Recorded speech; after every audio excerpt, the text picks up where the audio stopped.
God is on the move. God is working. And the church stands in the way of the antichrist. Are you with me, family? The church stands in the way of the antichrist. Do you know who agrees with this? The people who have the spirit of antichrist. Because I don't know if you've noticed, there has been an all-out assault on the church. And what these people who would like to advance a godless agenda, an agenda that comes from hell, what they would like is to shut the church up. And it starts subtly by saying, hey man, you can't pray in public, or you can't talk about Jesus in public, or you can't bring your Bible to school, or whatever it is. You need to just practice your religion in your church and nowhere else, not in the public square. It's just kind of subtle. But then at some point, it gets to the place where they say, you know what? We would rather you not have church at all. We don't want you to gather at all. And if you put something on our social media platforms, we're going to filter it to make sure it doesn't say anything that violates our community standards. Because you see that there's this assault on the church because people who have the spirit of Antichrist agree that the church is standing in their way, so they like to get the church out of the way.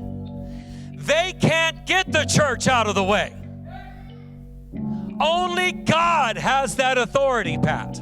Only God has that authority. And so we, as God's people, have to recognize a couple of things. The church is the restrainer, stopping the agenda of the Antichrist. We stand in his way, and he's given us the keys to the kingdom. Come on, somebody. While we're here on earth, whatever we bind on earth will be bound in heaven. Whatever we loose on earth will be loose in heaven, because we have the keys to the kingdom. We have been baptized in the power of the Spirit of God. We are Christ's representatives here on this earth.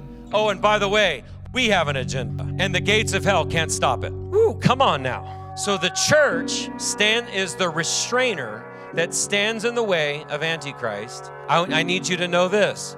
Who is the church? Who is the church? The word church is ecclesia. It means an assembly or a gathering or a calling out. A church is a gathering of people who have been called out. Called out of what? Darkness, and into his marvelous light. So do we have anybody tonight, whether you're here physically or you're gathered with us on the live stream, who can testify right now? I have been called out of darkness. I have been called into his marvelous light. I have been saved. Come on, I've been sanctified. Come on, wave your hand at me. I am no longer on my way to hell, but I am now on my way to heaven. I love Jesus with all my heart, soul, mind, and strength. Do we have anybody like that in the house of God tonight? Then you, dear family, are the church. And if you are the church, you're also the restrainer. In other words, we all have an active role to resist the spirit of Antichrist.